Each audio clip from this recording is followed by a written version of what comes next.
Hi dear friends, today we discuss about the structure of a plant। जो अपना पादप होता है उसकी संरचना के बारे में बात करते हैं। जो अपना प्लांट होता है वो दो पार्ट में अपन इसको डिवाइड कर सकते हैं। एक पार्ट जो सोइल सरफेस के अंदर रहता है जो कि इसका रूट पार्ट कहलाता है, और दूसरा पार्ट जो उसके अपर सोइल में रहता है जो सोइल से बाहरी जो अपनी सतह होती है उसके ऊपर, जैसे स्टेम वगैरह हो गई, लीफ वगैरह, नोड्स, इंटरनोड, जो भी सभी चीज़ें हैं वो हो गई।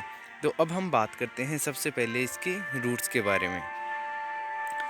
जो प्लांट की रूट होती है उसमें मेनली जो नीचे का भाग है वो क्या होता है, जो कि आगे ग्रोथ करता है, वो प्राइमरी रूट होती है। इस रूट के जो प्राइमरी रूट होती है इस पे जो स्ट्रक्चर जुड़ी होती हैं वो क्या कहलाती हैं, लेटरल रूट कहलाती हैं। और इन लेटरल रूट पे क्या होते हैं, रूट हेयर्स होते हैं, जो कि जो भी अपना वाटर है, मिनरल्स हैं, उनके एब्जॉर्प्शन का काम करते हैं। अब हम बात करते हैं रूट के जो आगे टिप है वो उसकी स्ट्रक्चर की। इसमें क्या होता है, रूट टिप होती है, क्यूसेंट सेंटर होता है, और रूट कैप होती है जो कि आगे कंटिन्यू ग्रो करती रहती है।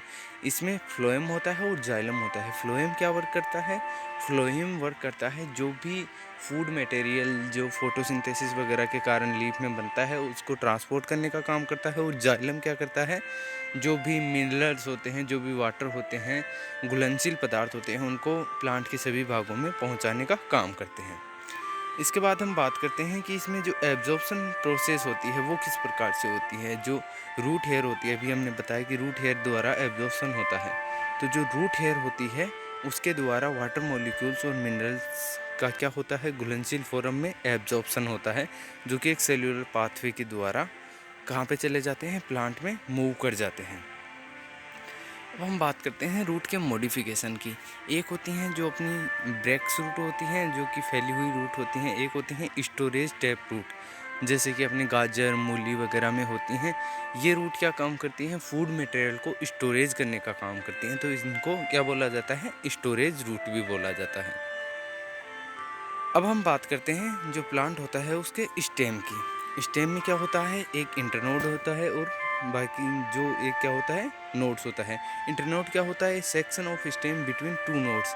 जो दो नोड्स होते हैं, नोड का हाँ कौन सा पार्ट होता है जहाँ से आपने कभी देखा होगा प्लांट में जो छोटे छोटे कल्ले बने रहते हैं, जिनको हम हिंदी में कल्ले बोलते हैं, उन वो क्या कहलाते हैं, नोड्स कहलाते हैं। जो नोड के बीच वाला पार्ट है वो क्या कहलाता है, इंटरनोड कहलाता है। तो ये हुई अपनी प्लांट जो स्टेम हो उसकी बात। अब इसमें स्टेम में भी वो स्ट्रक्चर होती है, फ्लोएम होता है, जाइलम होता है, जो कि ट्रांसपोर्ट का काम करते हैं। फ्लोएम फूड मटेरियल का, जाइलम वाटर वगैरह का। इसमें जो बीच में स्ट्रक्चर होती है वो कैम्बियम कहलाती है, और जो चारों तरफ की सेल होती हैं वो क्या कहलाती हैं, बेसल सेल कहलाती हैं। अब हम देखते हैं स्टेम का मॉडिफिकेशन। जैसे एक तो ट्यूबर के रूप में, एक बल्ब के रूप में, और एक होता है सक्सुलेंट स्टेम। सक्सुलेंट स्टेम जो कि अपने जैसे मरुद्भिद पौधे होते हैं, जो एरिड रीजन वाले पौधे होते हैं, उनमें क्या होता है, जो स्टेम है वो फूड स्टोरेज करके एक ऐसे प्रकार की संरचना बना लेता है जिसको अपन सक्सुलेंट क्या बोलते हैं, स्टेम बोलते हैं। एक होती है बल्ब, जिसका एग्जाम्पल है ओनियन। ट्यूबर का एग्जाम्पल है पोटैटो। अब हम बात करते हैं लीफ के एनाटोमी की। लीफ में क्या होता है, एक होती है अपनी अपर साइड और ये होती है अपनी बैक साइड। ये जो लीफ का एरिया इस नोड से जुड़ा होता है इसको क्या बोलते हैं, हम पेटियोल बोलते हैं। ये जो आगे की संरचना है वो होती है लीफ ब्लेड। लीफ वेन्स क्या होती हैं, जो धारियाँ होती हैं लीफ पर, जो लाइंस होती हैं वो क्या कहलाती हैं, लीफ वेन कहलाती हैं। अब लीफ में ट्रांसपायरेशन का जो प्रोसेस है वो किस प्रकार से होता है। ट्रांसपायरेशन प्रोसेस होती है स्टोमेटा के थ्रू। इसमें क्या होता है, जो वाटर मॉलिक्यूल्स हैं वो वेपर के रूप में बाहर निकल जाते हैं प्लांट की, सॉरी जो लीफ है, प्लांट में जो लीफ है उसके द्वारा जो वाटर है वो वेपर फॉर्म के अंतर्गत जो लीफ सरफेस है वहाँ से निकल जाता है। ऑर्गेनिक सब्सटेंस का ट्रांसपोर्ट कैसे होता है, वही अपन ने बताया था कि जाइलम के द्वारा। यहाँ पे फोटोसिंथेसिस प्रोसेस के द्वारा फूड बन रहा है जो कि फ्लोएम के द्वारा पूरे प्लांट में जा रहा है, और जाइलम के द्वारा जो भी अपने मिनरल्स वाटर थे वो इस लीफ तक भी आ रहे हैं, और यहाँ से क्या हो रहा है, वाटर वेपर के रूप में आगे निकल जा रहा है ट्रांसपायरेशन प्रोसेस के द्वारा। अब हम देखते हैं लीफ के मॉडिफिकेशन के बारे में।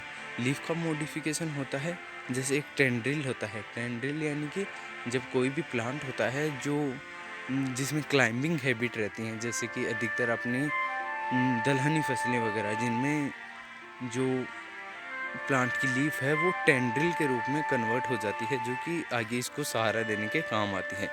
एक हमारे आता है इंसेक्टोवोरियस लीफ। इंसेक्टोवोरियस लीफ क्या होती है, इसके नाम से पता चल रहा है कि जो इंसेक्ट को कैप्चर करने के काम में आती है। ये इस प्रकार की लीफ है कि जब इसके अंदर की सतह पर कोई इंसेक्ट बैठता है तो ये बाहर से कवर कर लेती है। तो ये हुई लीफ के मॉडिफिकेशन की बात। तो ये हमने जो प्लांट है अपना, उसके बारे में क्या है कि कुछ बेसिक इन्फॉर्मेशन दी लीफ, स्टेम और रूट के बारे में। Thank you.